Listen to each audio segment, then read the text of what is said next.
and now we're going to move on to St. Louis. All right, let's begin with the St. Louis Billikens. So obviously a tough season last year, 13-20, not what they're typically used to having there. And I really like Travis Ford. I thought he did a really nice job there. Great coach, has been around for a while, but ultimately that was the end after last season. So they bring in Josh Schertz, right? With what a great campaign they had at Indiana State last year. Best season in Indiana State really since Larry Bird back in 1979. So Schertz comes in, guys, and Phil, takes that team to the championship game of the NIT where they ultimately lost to Seton Hall. Now the new head coach of St. Louis brings in a lot of those great players. What do you think it's going to be like for the Billikens? Well, I think the first thing that shocked me was when I got my Blue Ribbon magazine and they're 25th in the country. So people believe in Josh, right? 7th in the country last year in scoring, and he brings over these two superstars.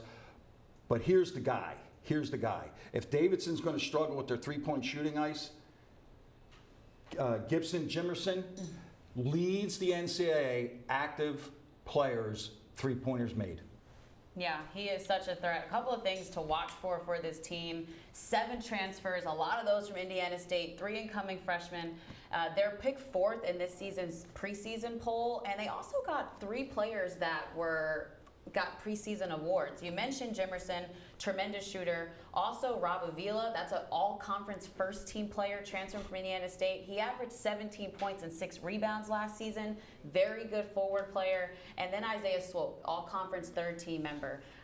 He drilled 113 made threes last season. So you talk about shooters and stretching the floor. It's not going to be an issue for this team. We talk about Robbie and what he was able to do. Again, led the team in 17 points per game. Really efficient. Such a recognizable player, too, obviously, with the goggles and everything. Just bringing a lot of excitement back to that program. He's going to do the same thing now at St. Louis, and then it just kind of re-energizes that fan base over there. And a little bit banged up to start the year. So, the great curse of opening day festivities, and he got banged up, but this league and the fans are going to enjoy his style of play. How about these players, Coach, coming from Indiana State? I remember talking to Coach Schertz about this as they made their run to the NIT final last year, is that, there was a little bit of talk of, like, could they be ready for the next level when they came to Indiana State? Because, Josh Schertz came from Division III, so then it comes up to there and has these players, playing really well at a high level. Now they're stepping it up even more to the Atlantic 10. You think they fit in pretty well there? Well, I think that's a great question. I think that this press conference is about that. Okay. And then the chance that we're going to have back and forth with Josh,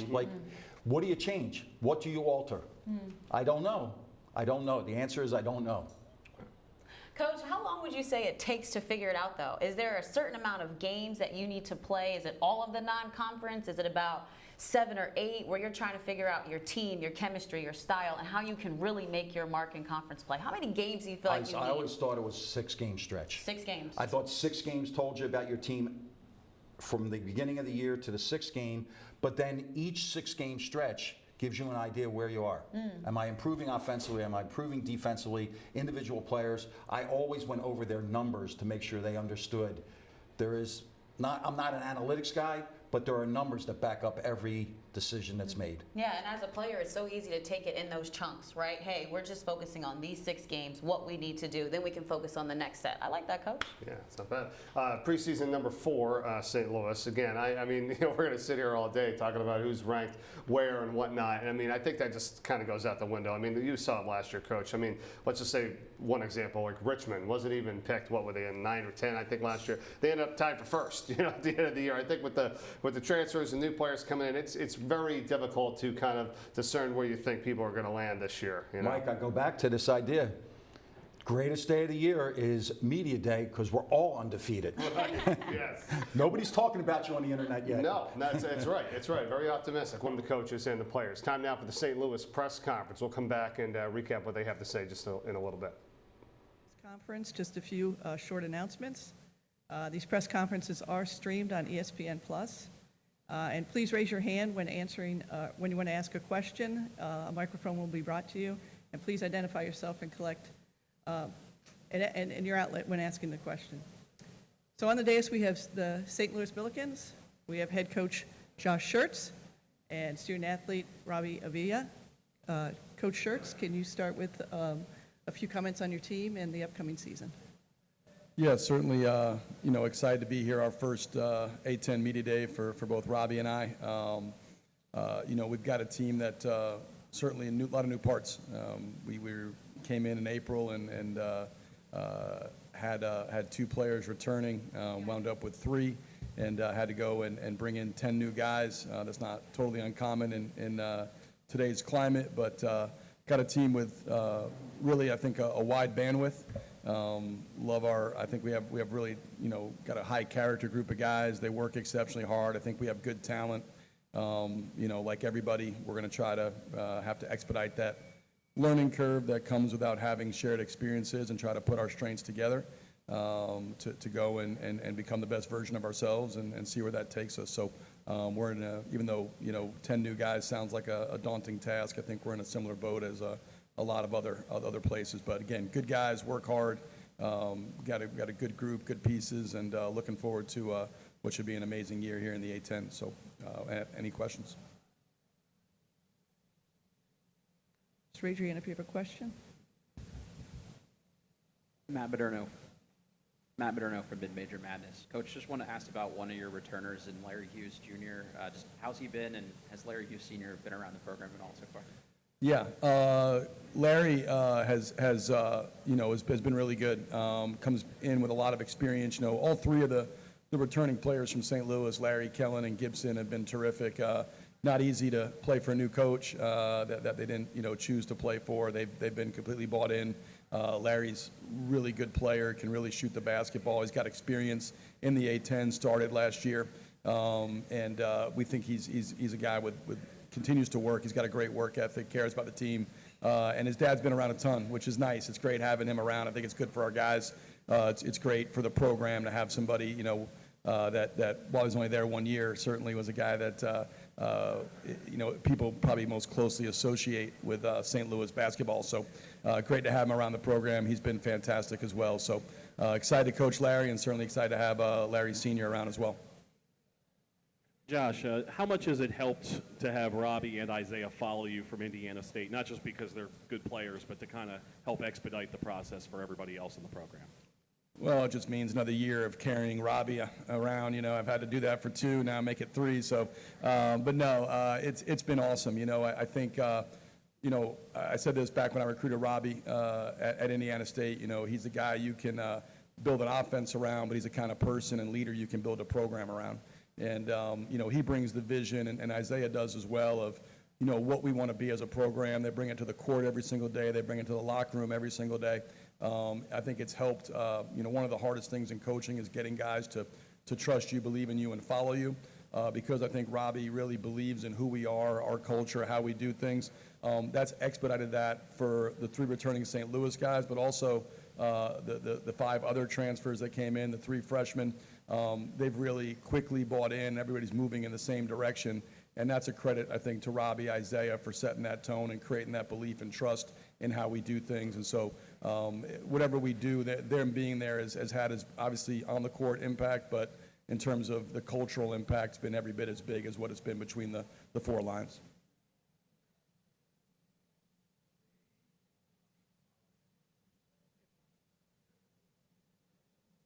This is for Robbie. Kind of 2 parts. First, understood you maybe hurt your ankle. Could you give us an update on how that happened and how you're feeling?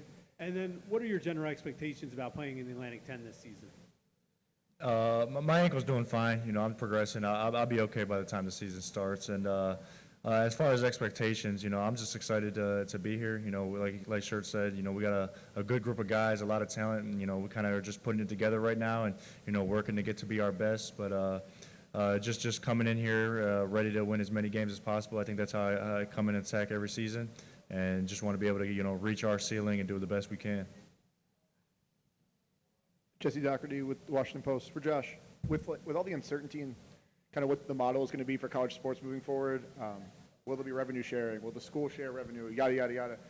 How do you recruit? Like what kind of questions do you get on the trail, and like how tricky can that be with not necessarily knowing what the situation is going to be? Yeah, I think, look, you always have to recruit, guys that fit, how you want to play, and they got to fit, how you want to operate, guys you really want to coach. I think, talent certainly is king. But the competitive character of guys, the character to have a functional team, you got to have guys who want to be a part of something bigger than themselves, who are going to buy into being, a part of an actual group, right? And so I think what's happened now is if you're getting guys that, hey, their first concern is how much am I making, it's probably not the right fit for us.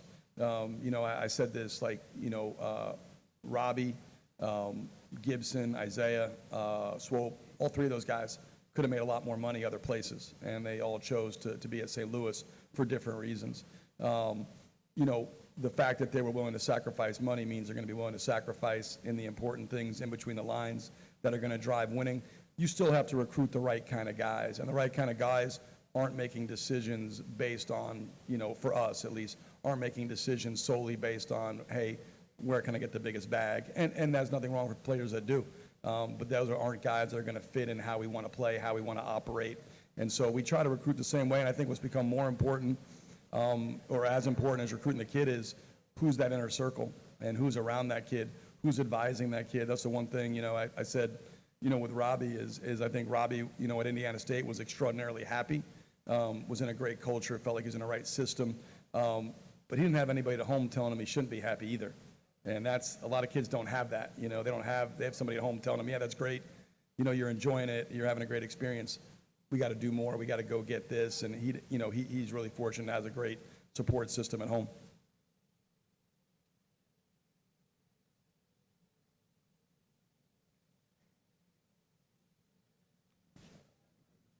David Jablonski, Dayton Daily News. Coach, what were your impressions of the A-10 prior to coming to St. Louis, and what have you learned about the conference going into this season? Yeah, I always, I really have enjoyed watching the conference, the Friday night games on ESPN, you catch them because you're getting ready to play on Saturday. I know some of the coaches in the league, knew them before. Obviously, I'm good friends with Drew. They made the jump from the Missouri Valley to the A-10. One of my assistants now is one of my best friends, was at George Washington as an assistant. So I had a pretty good feel for the league. Always been remarkably impressed by the depth of the league. I mean, obviously the top is exceptionally good, but how good it is from 1 to 15 and how competitive it is, and how there really are no nights off. I think the league, has probably been underratedly good. I know it's been a multiple bid league, I think 29 to 31 years, but you look at it, it's a league that probably can get more. And so I outside looking in, it was somewhere where it's a basketball league. It's a league that really cares about it. It's a league that pours into it. It's a league where basketball is extremely important, and at the institutions, basketball's a priority. And so that's the kind of place you want to be as a coach, and in a league where you're really going to get challenged every single night. If you're a competitor, it doesn't get much better than going into a league like this where every single night's going to be a gauntlet, and you got to try to figure it out, on the court. And that's, to me, that's about as fun as it gets.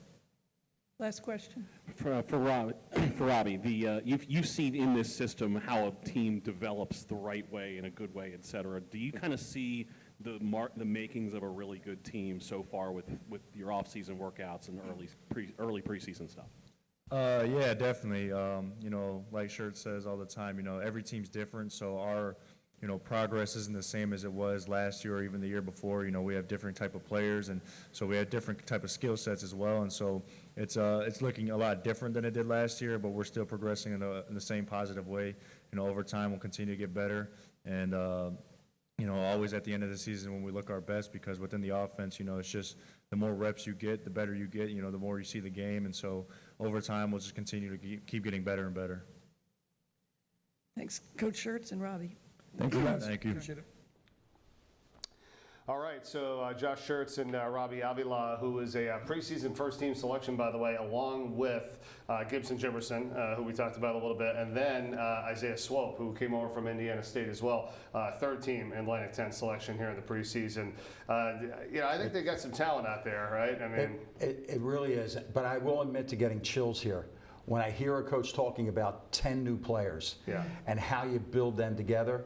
The other thing just to think about is, he mentioned happy, like kids that you want, kids that are going to be happy. I think you want kids that want to trust you.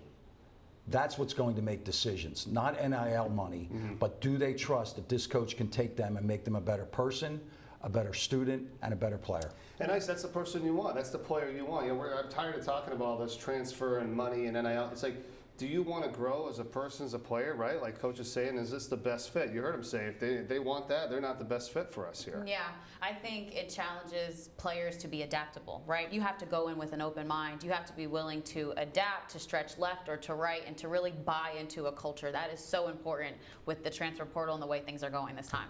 All right, back to the